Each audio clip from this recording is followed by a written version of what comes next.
3월 31일 수요예배를 시작하도록 하겠습니다. 찬송가 151장 부르시도록 하겠습니다.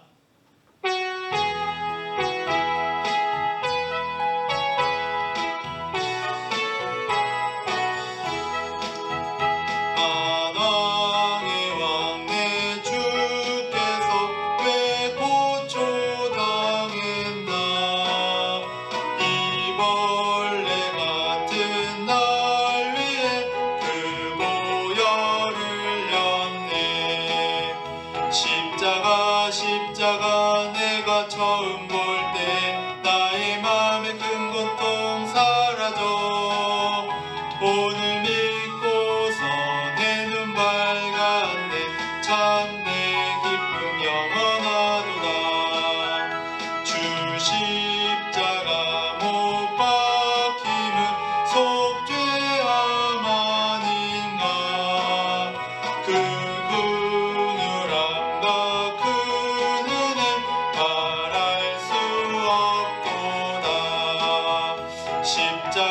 십자가 내가 처음 볼 때 나의 맘에 큰 고통 사라져.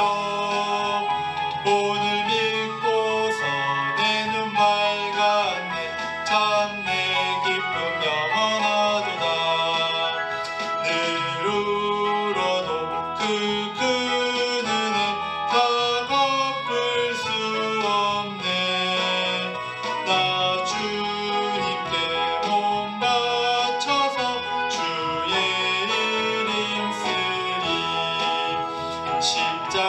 십자가 내가 처음 볼 때 나의 맘에 큰 고통 사라져. 오늘 믿고서 내 눈 밝았네. 참 내 기쁨 영원하도다.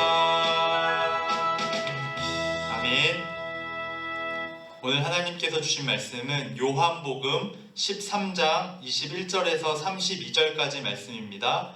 요한복음 13장 21절에서 32절까지 말씀입니다. 예수께서 이 말씀을 하시고 심령이 괴로워 증언하여 이르시되 내가 진실로 진실로 너희에게 이르노니 너희 중 하나가 나를 팔리라 하시니 제자들이 서로 보며 누구에게 대하여 말씀하시는지 의심하더라. 예수의 제자 중 하나 곧 그가 사랑하시는 자가 예수의 품에 의지하여 누웠는지라. 시몬 베드로가 머리찔을 하여 말하되 말씀하신 자가 누구인지 말하라 하니 그가 예수의 가슴에 그대로 의지하여 말하되 주여 누구니이까. 예수께서 대답하시되 내가 떡 한 조각을 적셔다 주는 자가 그니라 하시고 곧 한 조각을 적셔서 가룟 시몬의 아들 유다에게 주시니 조각을 받은 후 곧 사탄이 그 속에 들어간지라. 이에 예수께서 유다에게 이르시되 내가 하는 일을 속히 하라 하시니 이 말씀을 무슨 뜻으로 하셨는지 그 앉은 자 중에 아는 자가 없고 어떤 이들은 유다가 돈꾀를 맡았으므로 명절에 우리가 쓸 물건을 사라 하시는지 혹은 가난한 자들에게 무엇을 주라 하시는 줄로 생각하더라.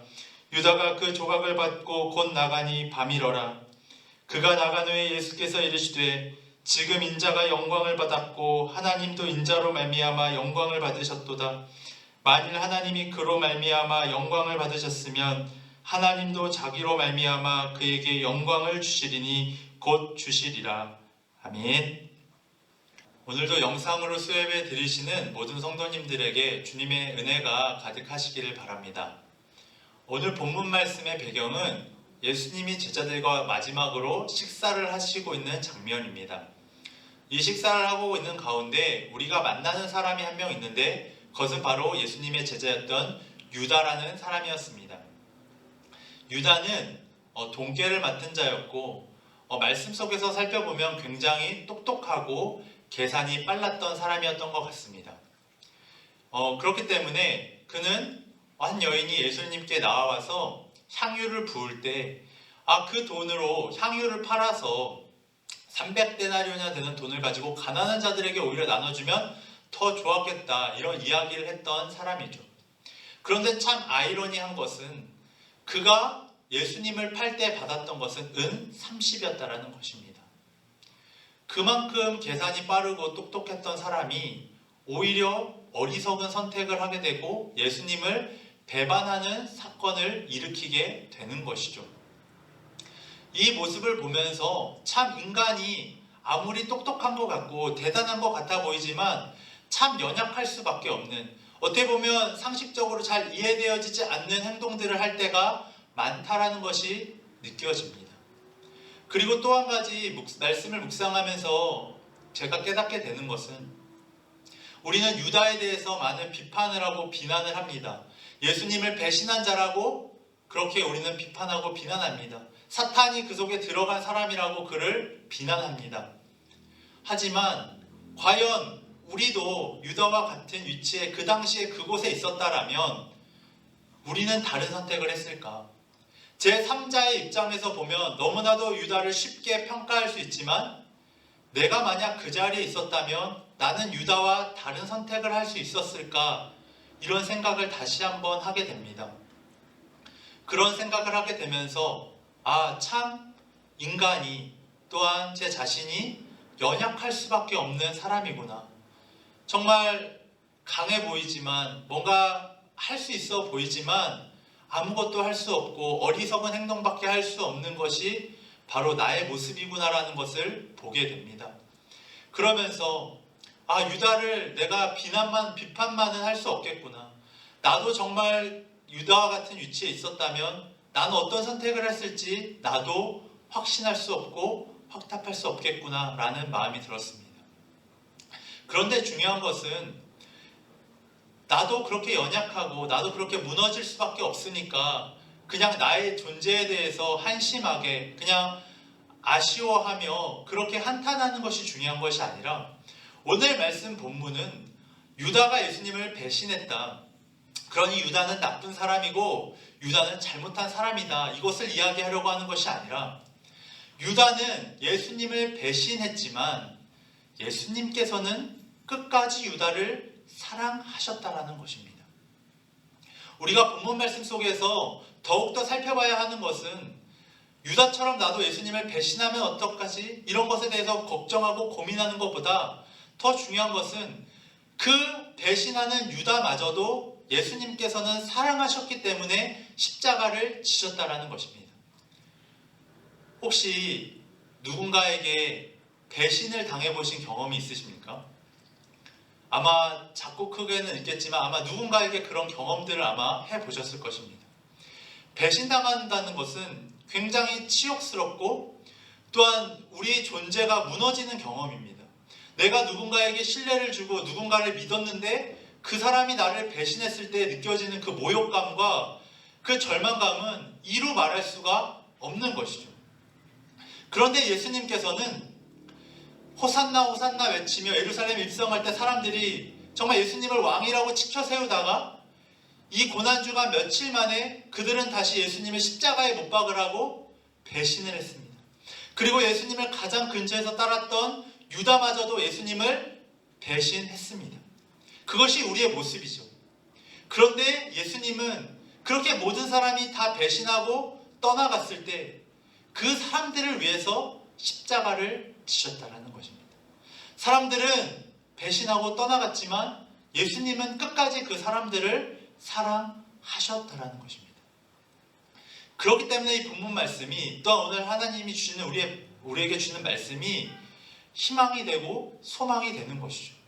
우리는 예수님을 배신했지만 예수님은 끝까지 우리를 사랑하셨다라는 것입니다. 그렇기 때문에 유다가 실패한 지점은 무엇이냐면, 예수님을 배신한 것이 실패한 지점이 아니라 예수님이 자신을 용서하시고 그 배신한 자신을 사랑하셨다라는 것을 받아들이지 못한 것이 유다의 실패였다라는 것입니다.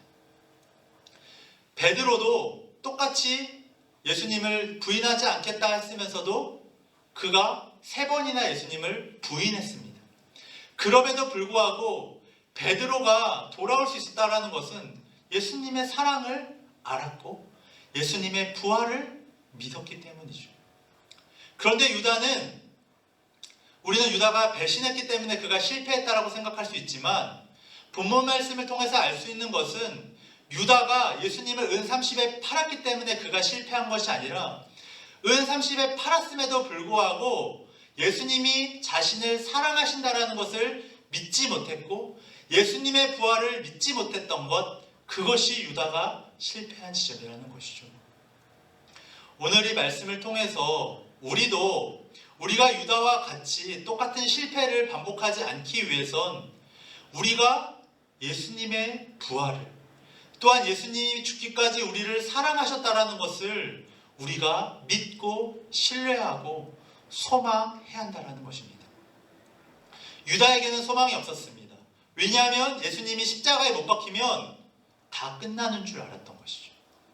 우리가 이 고난주간 가운데 단순히 예수님의 죽음과 어떤 예수님의 고통을 묵상하는 것이 아니라 이 죽음과 고난을 통해서 우리가 얻게 되는 것, 바로 예수 그리스도가 부활하심으로 말미암아 우리도 부활할 것이고 우리가 구원받았음을 고백하기 때문에 우리는 이 고난 가운데 우리는 고난을 같이 경험하지만 우리는 소망이 있는 것입니다.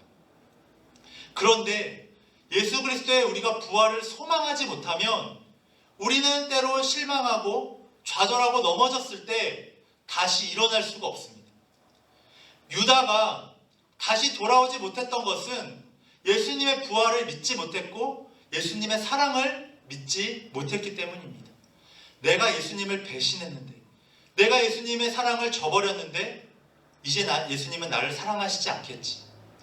예수님은 이제 십자가에서 죽으시면 그걸로 모든 것이 끝난다라고 생각했기 때문입니다.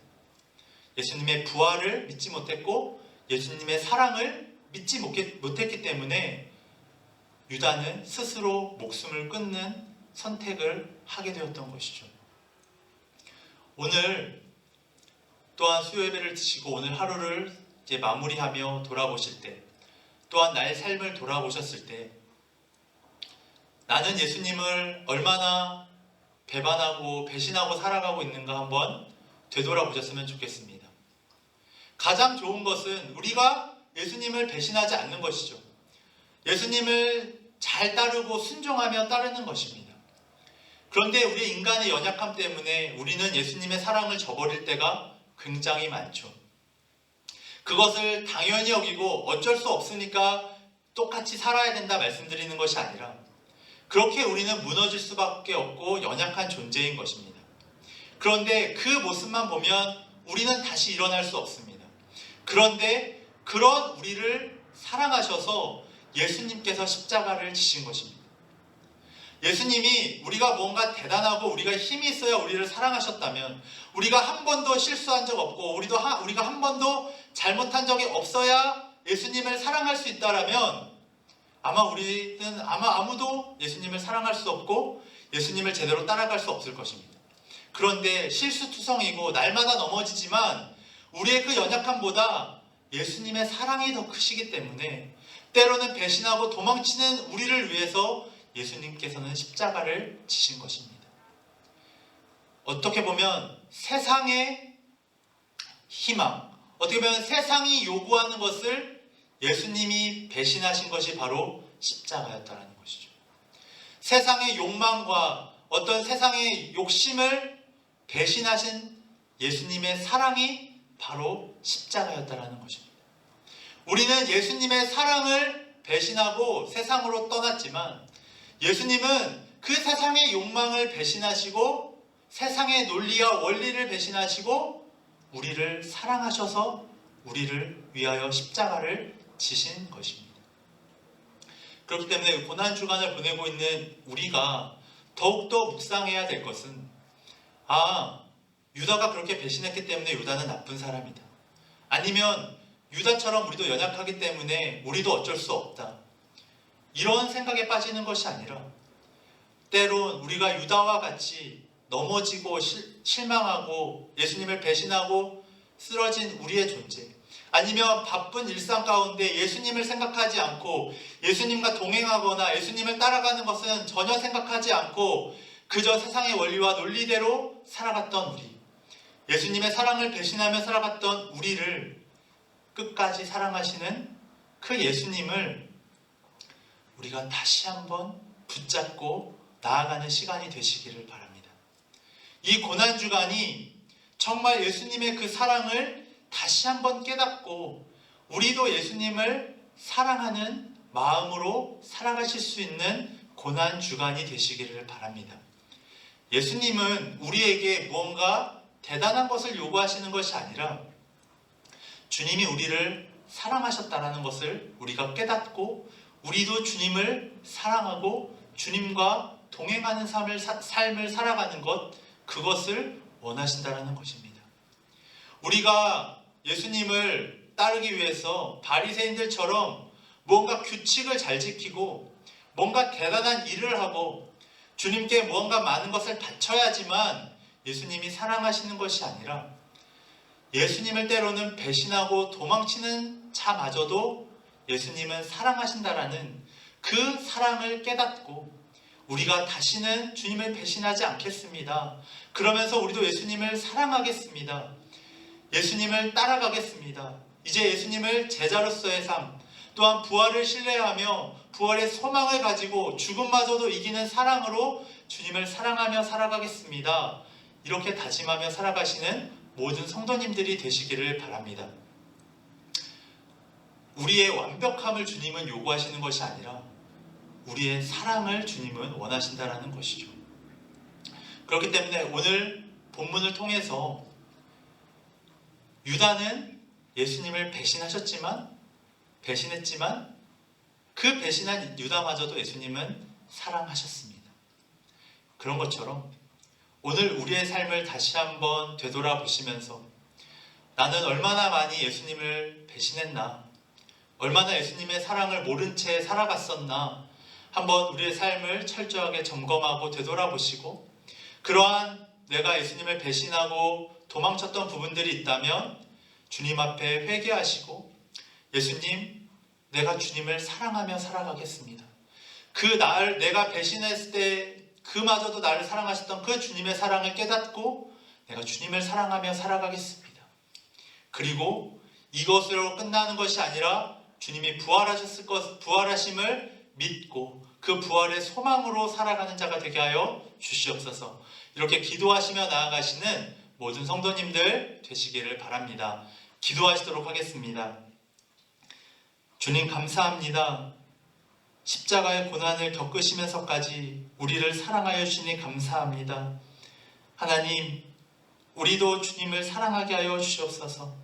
입술로만 사랑한다고 고백하는 것이 아니라 우리의 삶으로 주님을 사랑하는 삶 살아가게 하여 주시고 주님과 날마다 동행하며 주님 가신 길 따라가며 살아갈 수 있도록 주님 인도하여 주시옵소서. 이 모든 말씀 예수 그리스도의 이름으로 기도드렸습니다. 아멘. 광고하도록 하겠습니다. 이번 주일은 부활주일입니다. 부활주일에 정말 가족이 모두 함께 기쁜 마음으로 예배에 참여하시고 정성껏 헌금도 준비하여 드리시길 바랍니다. 성찬 헌금은 4월 11일 주일에 하시도록 하겠습니다. 비정관 건축이 계속해서 이루어지고 있습니다. 건축이 아름답게 완공될 수 있도록 계속해서 기도해 주시기를 부탁드립니다. 또한 지금은 고난주간인데요. 온라인 특별 새벽 기도회가 진행되고 있습니다. 정말 이 새벽에 정말 주님의 은혜를 사모하시면서 참여하시는 모든 성도님들 되시기를 바랍니다. 그리고 저녁 9시에는 교회학교 온라인 기도회가 있습니다. 짧은 시간이지만 주무시기 전에 그 영상을 보시면서 함께 기도해 주시고 주님의 행적을 따라가시는 귀한 시간으로 삼으실 수 있게 되시기를 바랍니다. 그리고 청년부 고난주간 프로젝트 지구를 지켜라 그린이 12가 진행되고 있습니다. 이 일을 위해서도 함께 기도해 주시면 감사하겠습니다. 그리고 상반기 대신방이 계속해서 진행되고 있습니다. 미처 아직 신청하지 못하신 분들이 있다면 교구 전도사님들에게 알려주시면 감사하겠습니다. 그리고 교회에 새로운 전도지가 나왔습니다. 전도지를 교회에 오실 때마다 수령해 가셔서 주변 분들에게 나눠주시면 감사하겠습니다. 이것으로 광고를 마치도록 하겠습니다. 주기도문으로 예배를 마치도록 하겠습니다. 하늘에 계신 우리 아버지, 아버지의 이름을 거룩하게 하시며 아버지의 나라가 오게 하시며 아버지의 뜻이 하늘에서와 같이 땅에서도 이루어지게 하소서. 오늘 우리에게 일용할 양식을 주시고 우리가 우리에게 잘못한 사람을 용서하여 준 것 같이 우리 죄를 용서하여 주시고 우리를 시험에 빠지지 않게 하시고 악에서 구하소서. 나라와 권능과 영광이 영원히 아버지의 것입니다. 아멘.